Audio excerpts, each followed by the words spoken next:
Hello friends, நம்ம இன்றைக்கி இதை பற்றி பார்க்க போகிறோமா இலக்கியா வர போகிற எபிசோடில் என்ன இன்ட்ரெஸ்டிங்கான சுவாரஸ்யமான விஷயம் நடக்க போகுதாங்க பார்க்க போகிறோம். வாங்க வீடியோக்குள்ளே போயிடலாம். எப்படியோ ஒரு வழியாக பேங்க் மேனேஜர் வந்துட்டார். நம்ம இந்த லட்சுமியை உள்ளே கட்டி போட்டுட்டோம். இதுக்கு மேலே நமக்கு எந்த ஒரு பிரச்சனை வராது. பேங்க் மேனேஜர் கையில் பேசி பணத்தை லம்பாக வாங்கிக்கலாம் அப்படின்ற மாதிரி எதிர்பார்த்துட்டு இருக்காங்க இந்த சிந்தாமணியும் அஞ்சலியும்.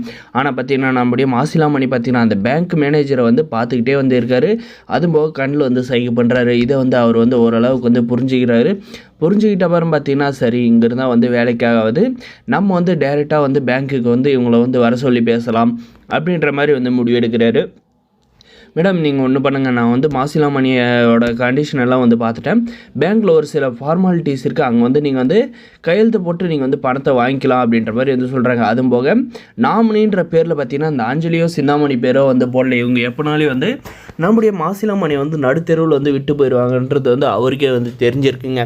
அதனால் நம்மளுடைய நம்மளுடைய லட்சுமியோட பேரும் அப்படி இல்லை நம்ம இலக்கியா பேரும் தான் போட்டு இருக்காங்க. இப்போ அதனால் பார்த்திங்கன்னா இவங்களால் அந்த பணத்தை எடுக்க முடியாது அப்படின்றத பேங்க்கில் கூப்பிட்டு மேனேஜர் அசிங்கப்படுத்த போகிறாங்க. இதெல்லாம் கேட்டு இந்த அஞ்சலியும் இந்த சிந்தாமணியை தூக்கு போட்டு சாகிறதுக்கு வேறு வழியே இல்லைங்க.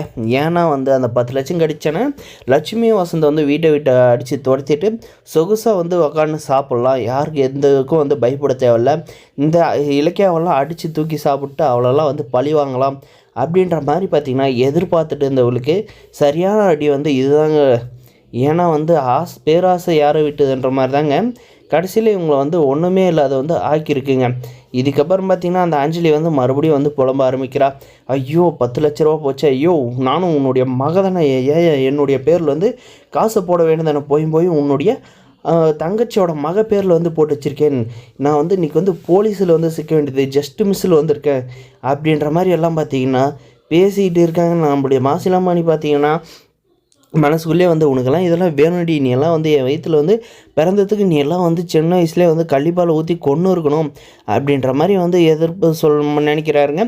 இதுக்கப்புறம் பார்த்திங்கன்னா நம்முடைய இலக்கியாவுக்கு இந்த விஷயம் எப்படி தெரிய வரும் பார்த்திங்கன்னா இந்த பேங்க் மேனேஜர் கையில் இந்த அஞ்சலியும் இந்த சிந்தாமணியை வீட்டில் உட்கார வச்சு பேசுகிறப்ப பார்த்திங்கன்னா யார் அப்படின்றத தெரிஞ்சுக்கிறதுக்காக நம்முடைய இலக்கியாவும் நம்மளுடைய கௌதம் நம்முடைய வசந்த் பார்த்திங்கன்னா இதெல்லாம் வீடியோ எடுத்துகிறாங்க. வீடியோ எடுத்துகிட்ட பாரு பார்த்திங்கன்னா அதை நம்முடைய இலக்கியாவுக்கு அனுப்பிவிட்றாங்க. அனுப்பிவிட்டு அந்த வீடியோவை பார்த்தா இலக்கியாவுக்கு ஒரு தெளிவு கிடைக்கிது. மாமா இந்த கண்டிஷனுக்கு ஆனதுக்காரமே இவங்க 2 பேர் தான் மாமாவோட பணத்தை எப்படியே ஆட்டியை போட்டு செலவு பண்ணணுன்னு பார்க்குறாங்க.